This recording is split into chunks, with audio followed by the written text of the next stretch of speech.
But yeah. I think Core and Bayonetta is like what they need to go with. I think if Enzo switches to Villager right now, it would be a mistake. Deli and Enzo versus Cojam and BlazingPasta. They're just going to start the game off with a Bayo combo. Oh my gosh. I mean, you know what? You build up that solo damage as much as you can, and 10 seconds in, already at 30%. So solid idea to focus on Cojam. Because, I mean, as good as BlazingPasta is, again, that's not his main. And Cojam obviously more comfortable with that Diddy Kong, so BlazingPasta deferring, saying, you know what? Burden shared is a burden halved. Might as well go for it. And obviously plays that Ness at a very, very competent level.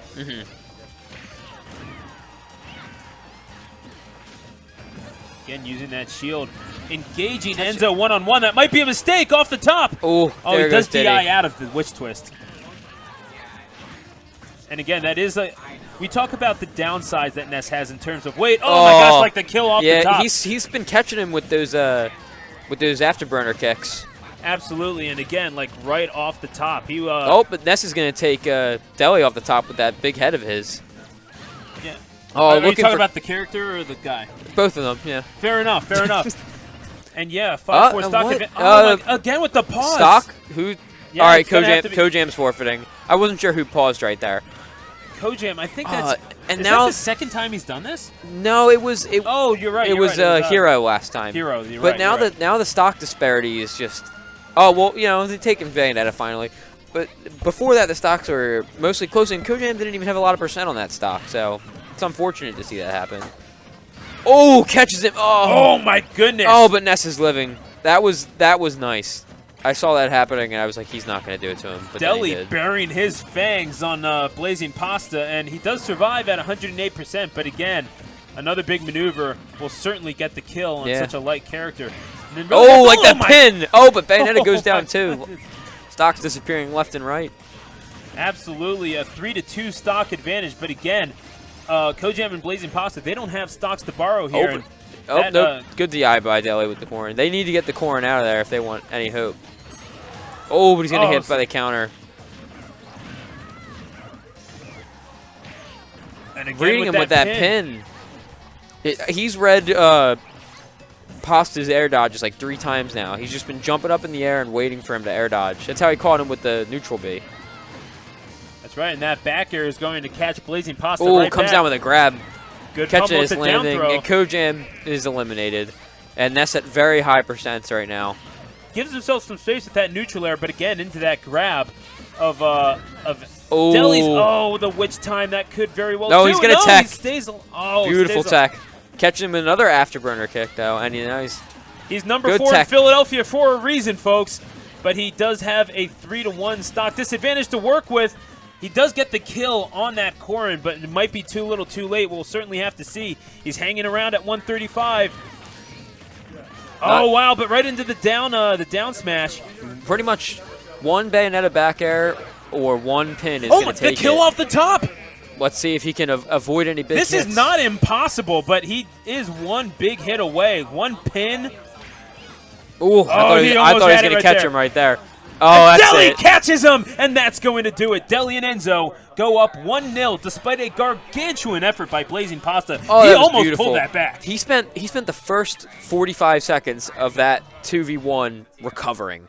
Yeah. And if he hadn't been on point with that recovery, it would have been over. But he fought his way back on stage, and then he showed them that if he was going to fight his way back on stage, he was going to make them pay for it. No, if they were going to let him back on stage, they were going to pay the price, and they did for a little bit.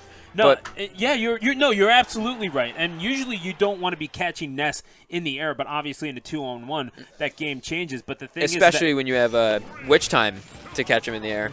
As much as neutral has been de-emphasized in Smash 4, his ability to get back into neutral and at least give himself a chance to space himself out and give himself those opportunities to get those grabs and get those smashes was incredibly impressive. And BlazingPasta, despite his efforts, he and Cojam go down 1-0. We go to Town and City for game number 2.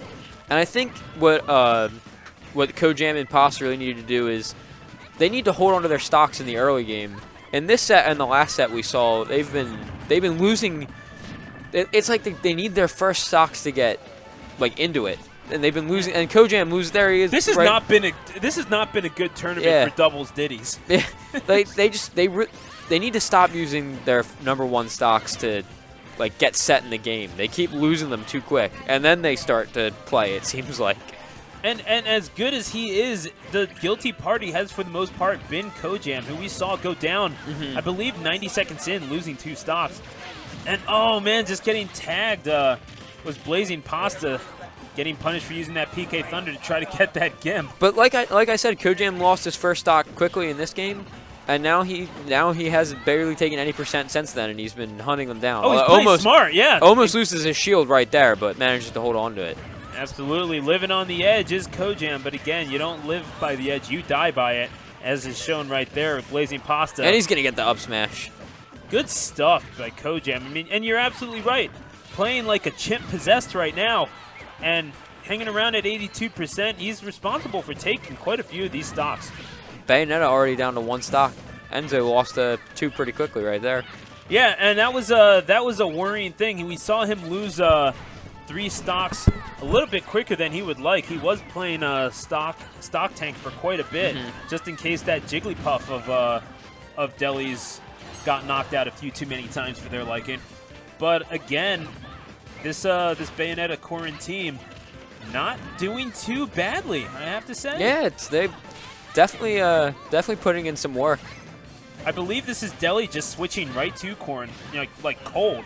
No warm-up. Well, no, he played Corrin in a set earlier. Oh, did he? He played 1 game Jigs and 1 game Corrin. Oh, that was before you had gotten on the mic. Fair enough. Fair enough.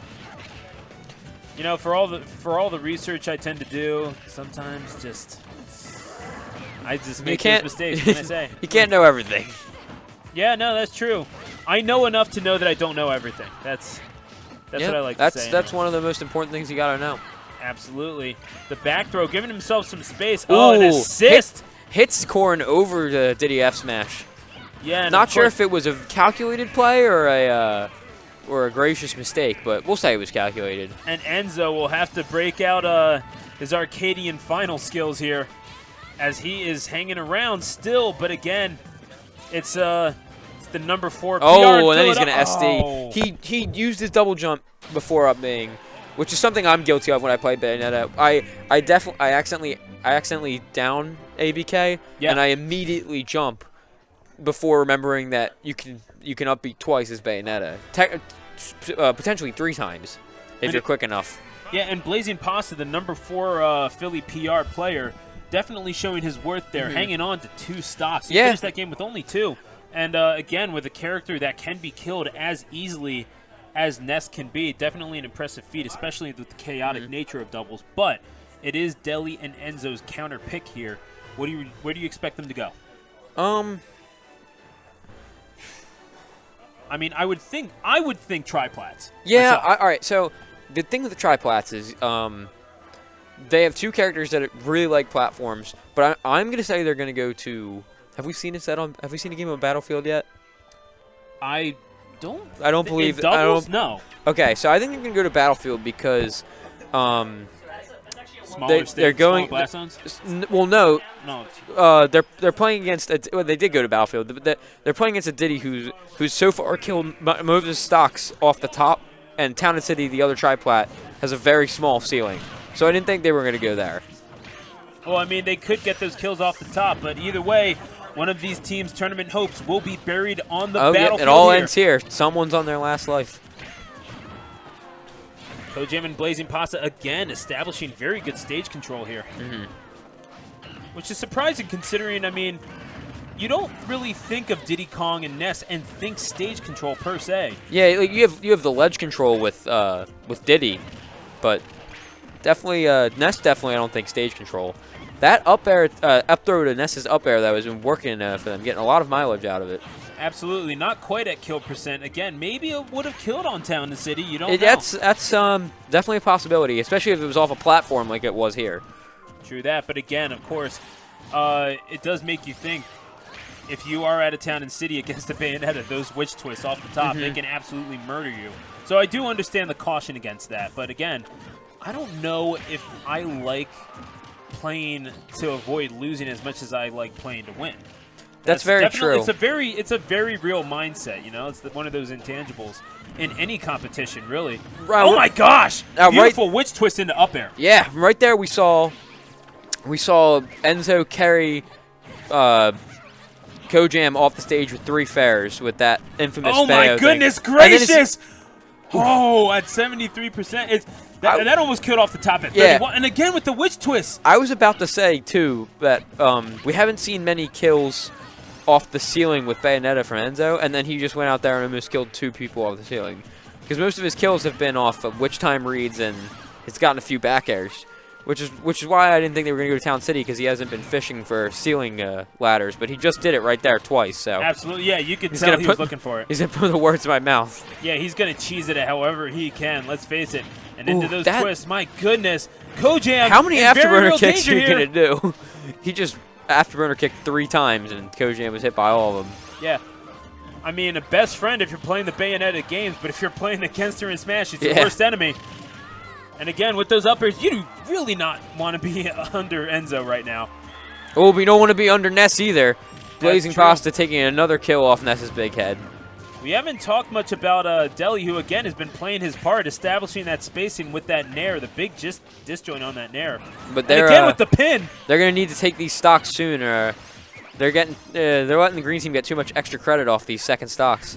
Absolutely, hanging on at 142 and 115 respectively. I mean, tries to catch him with the neutral B, but Cojam waits out this time. He's not going to get hit with that twice in a row. Yeah, no, I mean. And, Cojam's going to take Enzo. Could that be it? No, he hanging on at wasn't 96%. Enough. It's down to Deli. But he's hanging out. He needs to take 4 stocks by himself, and he gets 1 on Cojam. And he could very well get 1 off of BlazingPasta very quickly. He's sitting at 132 again with a very light character to kill off the top. But we'll do it. He's going to let himself get knocked off stage for it. Oh, and he's not going to snap the ledge. Up throw into up air, and it is BlazingPasta and Cojam blazing their way into grand finals. Hero and Abs await. That's unfortunate. He didn't snap ledge the way he wanted to, and just drift a little bit over. And Cojam was like, I'm not letting you get away with that. Yeah, no, I mean, Enzo was definitely, and I do respect Deli and Enzo, a gargantuan effort by both of them. But again, Enzo, you could really tell he was swinging for the fences, perhaps overextending himself. Maybe. And we saw them lose their stocks way earlier than they wanted to. We saw them, I mean, and again, it's just like in Highlander. You don't overextend yourself, McCloud. It was weird because we were talking about in Game 1 how we thought that Cojam and Pasta were running in there and letting their first early stocks be taken away too quick. And then Game 3, we're talking about the other team doing the same thing. Yeah. No, you're absolutely right. Because in the later games, Cojam was holding on to those stocks very well. That is true. That is true. So, folks, as we await the start of Grand Finals, just one more time. Yo, Summer Hayes, hit him with the social media slide. You can follow us on Twitter at take off the lab. Take off the lab one real quick because we got to do that. No. We're going to – okay. You know something? Social media, Summer. Social media, brother. All right, you know what? Okay, you know what? We're going to walk you through this afterwards because we do have to talk about Cojam and BlazingPasta's run to the finals.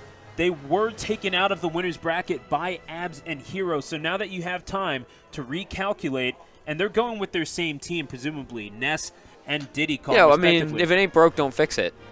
No, you're absolutely right, but it was Abs and Hero breaking them quite effectively. So what do you think they could do differently in order to take out Abs and Hero? Because they do need to take 4 games from them in order to win this thing. I think they need to recognize that Abs is the kill threat quicker than they did the last time they met.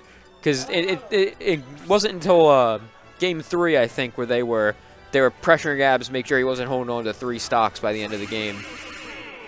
Because it was definitely Abs getting most of the kills there. So I think that it's definitely a priority. We need to